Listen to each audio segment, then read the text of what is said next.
Magandang gabi po sa lahat, Luzon, Visayas, Mindanao. Kung saan kayong dako ng mundo po tayo nagbabalik dito sa ating YouTube channel.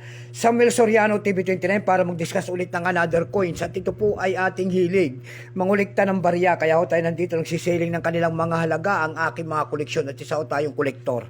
Magandang gabi po sa lahat ng ating mga subscriber dyan. Thank you so much sa aking mga subscriber.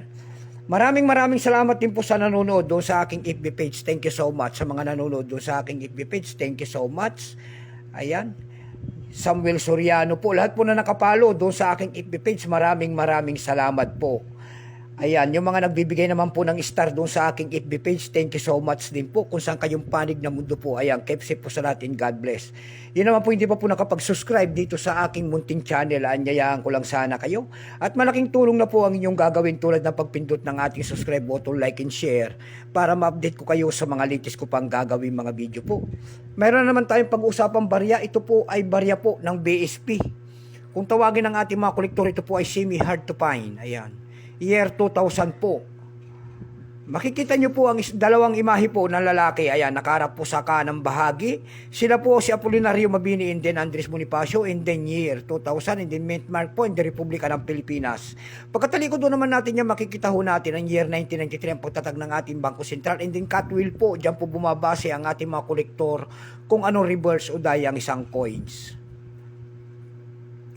Ayan. Bago tayo magsimula sa ating talakayan, kilalanin mo muna natin siya para malaman natin ang kanyang presyo.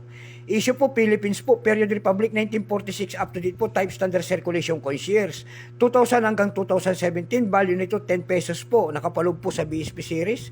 Currency piso, 1967 up to date po. Composition niyan ay by metallic aluminum bronze, center and copper nickel ring. May bigat itong 8.7 grams. May haba pong 26.5 mm. May kapal po naman itong 2.14 mm. Hugis po bilog. Orientation niyan ay middle alignment. Number N-4519, reference number KM-278. Sale of the Central Bank of the Philippines, so ang kanya nasa likod. Ito pong year 2000 po, ito po ay 7%. Ayan. Wala pa pong may pakita ang ating Bangko Sentral na barya na ito kung ilang piraso at ito po ay ating ginagamit pa.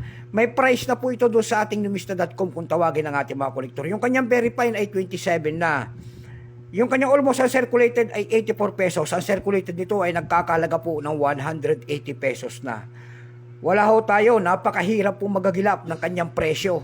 At wala na gaano nagbibinta. Doon lang po tayo nakakita sa Carousel PH po.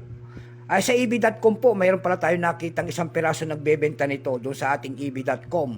May nakita ko tayo nagbebenta doon ng $8.10. Ayan.